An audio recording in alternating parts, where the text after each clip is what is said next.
Hey guys, I'm here with another video for you guys. This one I want to talk about what the exact goal of the church is and how the church does work together with the government, to oppress you guys.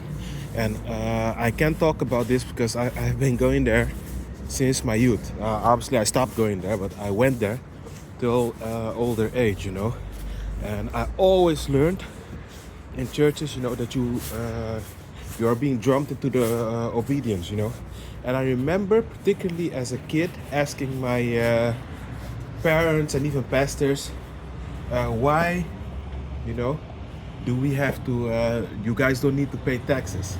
How come you guys are exempt from everything, And now it all falls in line, because if they're doing the work of the government under the word religion, it makes sense, right, that they don't need to pay taxes because they're doing exactly what the government is doing to you. Only thing is, the government talks to you about achieving better goals and things for your own safety and for your own leverage.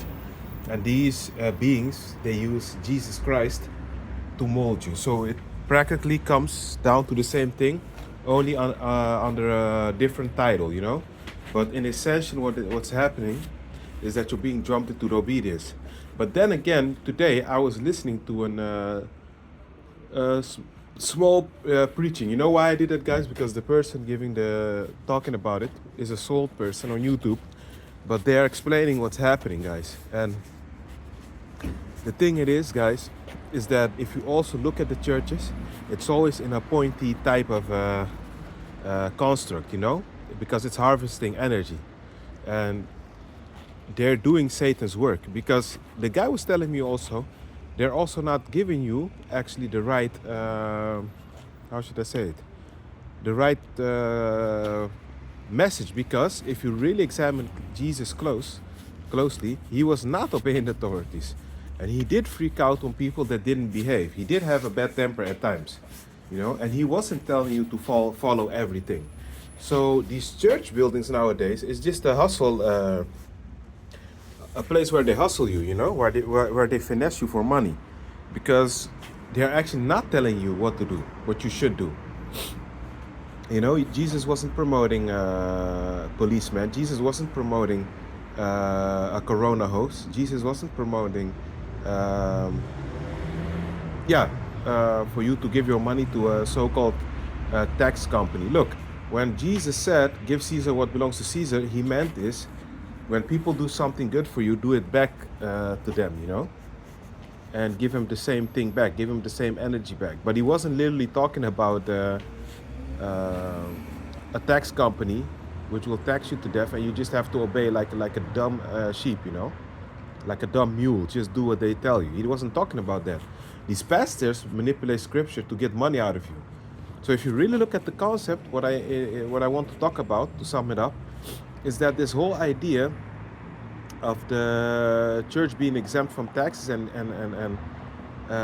being free from all types of debts is because they work together with the beast, And this is the hard reality that a lot of Christians don't want to hear. But the church is actually your biggest enemy. You might as well be a Satanist, because you're going there to serve Satan, even though they don't tell you directly. That's exactly what's going on.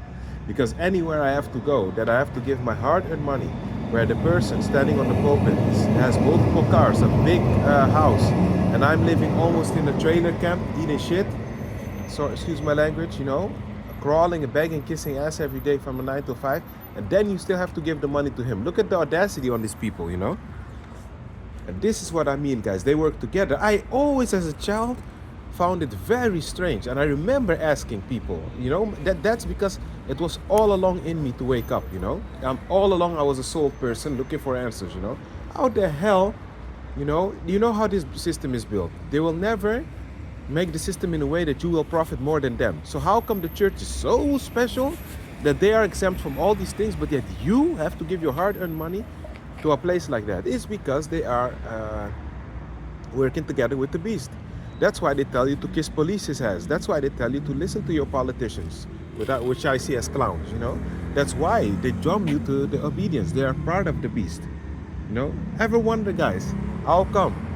All these religions, even Jehovah's Witnesses, can stand on the corner. Police never hassles them, never asks them an ID. But yet, when you ID card, whenever when you go to a corner to demonstrate for your rights, they harass you, they beat you up. Sometimes you even get killed by these hooligans, you know, with a badge. You mean to tell me that is not a problem? But when you stand there talking about the lie, fighting for your rights, they have the right to lock you up and even beat you into a coma? Ask yourself these questions, guys. Please use your head. Don't just breathe and eat and go to sleep every day. Use your head, that you know, your brains that you got. You know, don't waste your brains, please. Yeah, but that's why, guys. That's why they are. That's why, guys. Now I understand. It really fell in one piece for me yesterday. You know, when you're doing the beast's work, the beast gives you a slide. Always found it strange. How come this pastor, you know, even the last church I went to, it was almost 8 years ago now, it goes fast. I remember looking up the details, and this guy, this pastor, this church was 1.2 million. You know, but where the hell do you have the money to pay that? It's the dumb followers who go there, you know. And I remember meeting this pastor. He was actually quite arrogant, quite an asshole, to be honest, you know. He was a narcissist.